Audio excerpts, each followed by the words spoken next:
तो हेलो प्यारे मेरे भाइयों, कैसे हैं आप सभी। आज की वीडियो में हम देखेंगे कल्पित माध्य विधि, जिसको कहते हैं लघु रीति विधि। इसी विधि से माध्य ज्ञात करने पर प्रश्न। जो भी क्वेश्चंस बचे हुए हैं थंबनेल में आप जो देख कर आए हैं, बस उन्हीं चीज़ों को देखेंगे। अगर चैनल को अभी तक सब्सक्राइब नहीं किए हैं प्यारे भाई, तो चैनल को सब्सक्राइब कर लीजिएगा और साथ में बेल आइकन प्रेस करके अपने प्यारे दोस्तों को भी शेयर कर दीजिएगा, क्योंकि मैथ से संबंधित इस प्रकार के कंटेंट हम अपलोड करते रहते हैं। तो जो भी डाउट्स हो आपको मैथ से रिलेटेड, आप कमेंट करके भी बता सकते हैं।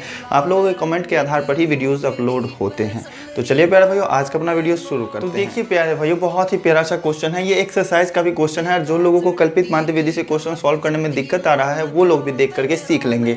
इस क्वेश्चन को कैसे सॉल्व करेंगे, वर्ग अंतराल दिया रहेगा, बारंबारता दिया रहेगा। माध्य ज्ञात करने की 3 विधि है। प्रत्यक्ष विधि, कल्पित माध्य विधि जिसका दूसरा नाम है लघु रीति विधि, और एक है पग विचलन विधि। ठीक है, तो तीनों विधियां सीखना है। प्रत्यक्ष विधि जो है अच्छे तरीके से सीख लिए थे, उस पर 8 क्वेश्चन भी किए थे। और ये रहा क्वेश्चन नंबर 9, कल्पित माध्य विधि से सॉल्व करना है। तो बस ये जो वर्ग चिन्ह निकालने तक का होता है, ये सफ़र तो अपना सेम ही रहेगा।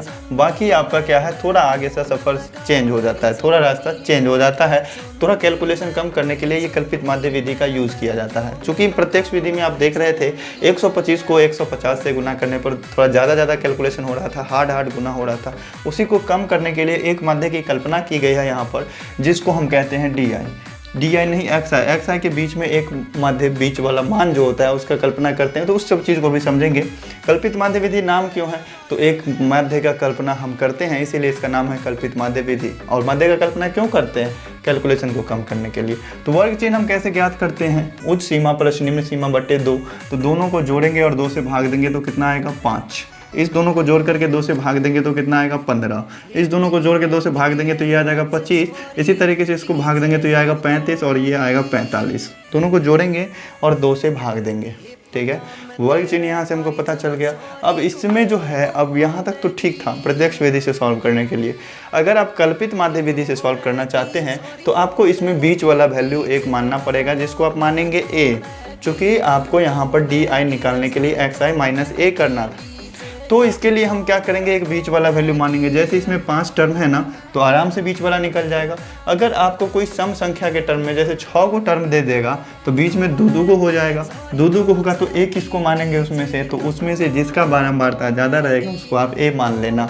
लेकिन यहाँ पर 5 को है, तो इसका ठीक बीच वाला ये रहा 25। ठीक है, इसको हम मान लेते हैं क्या चीज़, ए।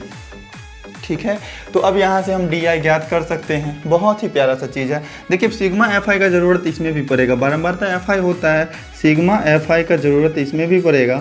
सभी को जोड़िएगा तो कितना होगा, 10 15 10 25, 25 7 32 8 40 10 50, ये टोटल हो जाएंगे 50।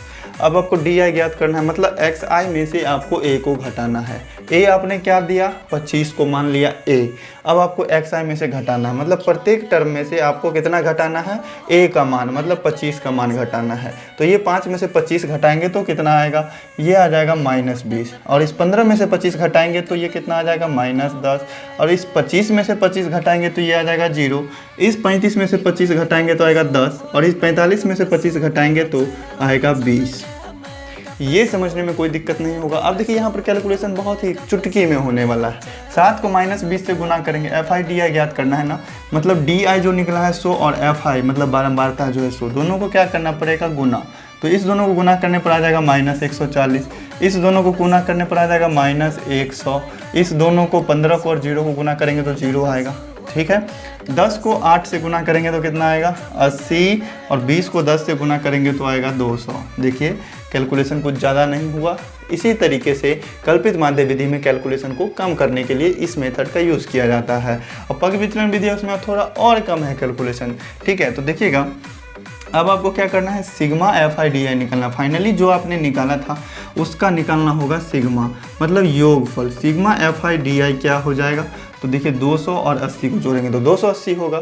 और ऊपर वाला ये दोनों माइनस में है, ये माइनस में दोनों को जोड़ेंगे तो 240 हो जाएगा। 280 में से 240 घटेगा तो कितना बचेगा, 40 को बचेगा। तो सिग्मा एफ आई डी आई कितना आ गया, 40। अब आपको माध्य ज्ञात करना है पग विचलन, ये कल्पित माध्य विधि से।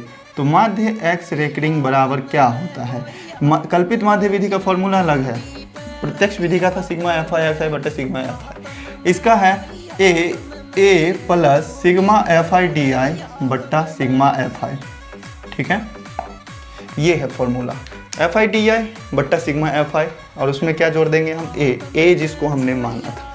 तो देखिएगा यहाँ से क्या हो जाएगा, ए का वैल्यू क्या है 25, सिग्मा एफ आई टी आई कितना निकला है 40, और सिग्मा एफ आई कितना है तो ये है 50 मान रख देंगे, 0 से 0 कट जाएगा। तो देखिएगा 25 है प्लस 4/5 होगा ना, इसको अगर पॉइंट में हम चेंज करेंगे, भाग करेंगे तो 0.8 आ जाएगा, और इस दोनों को जोड़ते हैं तो 25.8 आता है, और यही है अपना प्यारा सा आंसर। देखिए इसमें कहीं कैलकुलेटर की ज़रूरत नहीं पड़ी और कहीं पर भी गुना भाग करने का ज़रूरत अलग नहीं पड़ा, बस इसी के लिए आप कल्पित माध्य विधि का यूज़ करते हैं। हालांकि क्वेश्चन में आपको अलग अलग दे देगा, क्वेश्चन में साफ साफ लिखा रहेगा कि प्रत्यक्ष विधि से सॉल्व करें या फिर कल्पित माध्य विधि से सॉल्व करें, जैसा कि इस क्वेश्चन नंबर 9 में दिया हुआ था। तो प्यारे भाई वीडियो कैसी लगी जरूर बताइए कमेंट करके, वीडियो अच्छी लगी तो वीडियो को लाइक कीजिएगा, और अगर चैनल पर नए हैं तो चैनल को सब्सक्राइब कीजिएगा। अगर समझने में कहीं भी किसी प्रकार का डाउट होगा तो वो भी कमेंट करके बता दीजिएगा।